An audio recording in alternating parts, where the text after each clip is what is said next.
to test and evaluate. And it's an Orbis 600 head. It's kind of impressive. We've already had a chance to run it a couple days, and actually we had a chance to run it in a field where a 5-year-old Orbis 600 was not doing very well. It was plugging about every 10-15 minutes, and we took it out there and they ran the whole day flawlessly. The biggest problem we have in corn lately is the brown leaves toward the bottom, and when it's wet and raining, which it typically always does in this country, it tends to plug up some heads. So this head was designed to eliminate some of those problems. The funny thing about CLAAS, it's still called an Orbis 600, but it is entirely different head, even though on first look it may look the same. So we're going to fold it up and show you some differences, but it's definitely lower profile. You'll see that right away. We're going to show you the ground contour thing in a moment here.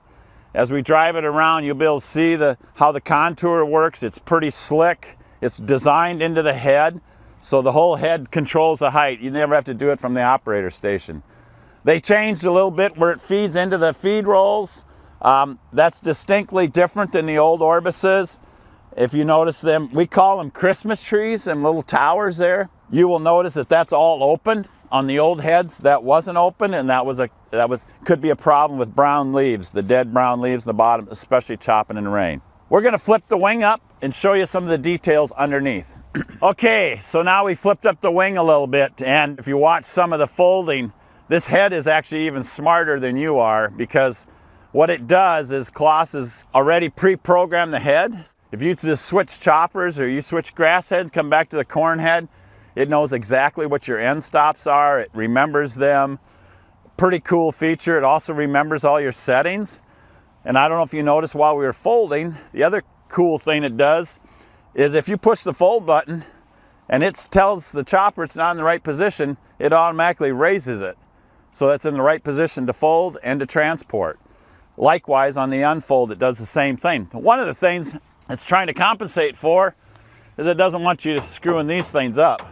And this is your auto contour that adjusts your head height and adjusts it like this.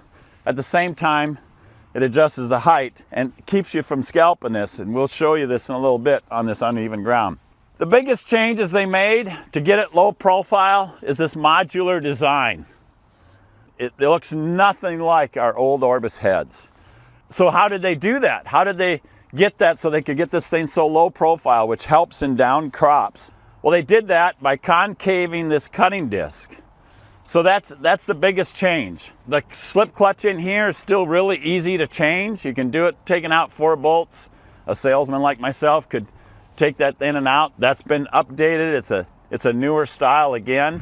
Okay, we're going to give you a quick demonstration. The coupler is different. The clutch is different. There's one of these for every drum, so there's 4 of them on this machine. Back in the old days, we had to take half the head apart to get at these clutches. Today, the old Orbises, you had to take some bolts out. This one, you don't even have to do that.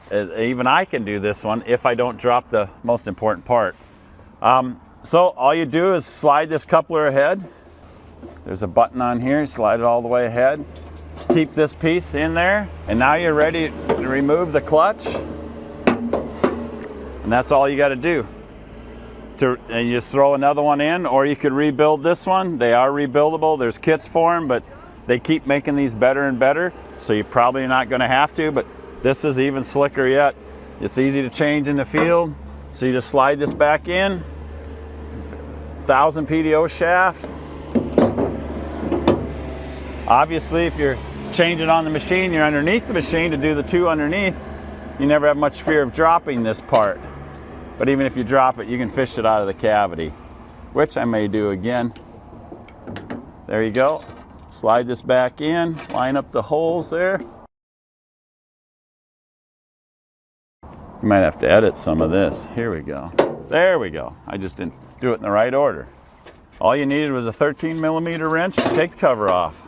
Otherwise, no tools required.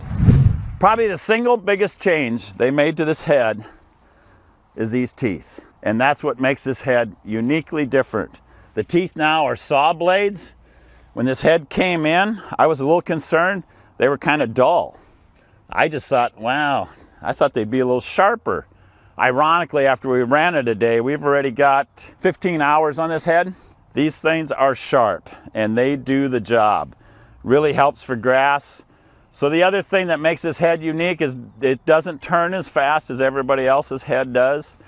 It runs slower, takes less power. There's fewer gearboxes. So they've done a lot of work to change this head. Another change they made is all these wheels now are protected. This sickle section here is standard equipment, helps clean the bottoms out. On our old heads, you would see just tons of stuff hanging underneath here when you came out of the rows. This helps clean it out. In fact, it's so sharp, I think I just cut myself. Different cleaners. You notice these wear strips are standard. That wasn't on the original head. This cleaner is different. On the original head, it went way into here. It no longer has to do that because this is all concaved. The other cool thing is they did on this head that's really different is the points that keep the corn against the drum. You can see it down here. This is the top side. There used to be rods. They are no longer rods. They're strips of steel. The cool part is I should have took a wrench and showed you this, but they're replaceable and they're adjustable. There's slots in here and you can replace and adjust them, slide them closer in and out. That helps if you ever bend one or if you bend the thing and it's giving you trouble, you can just take it off, go get another one.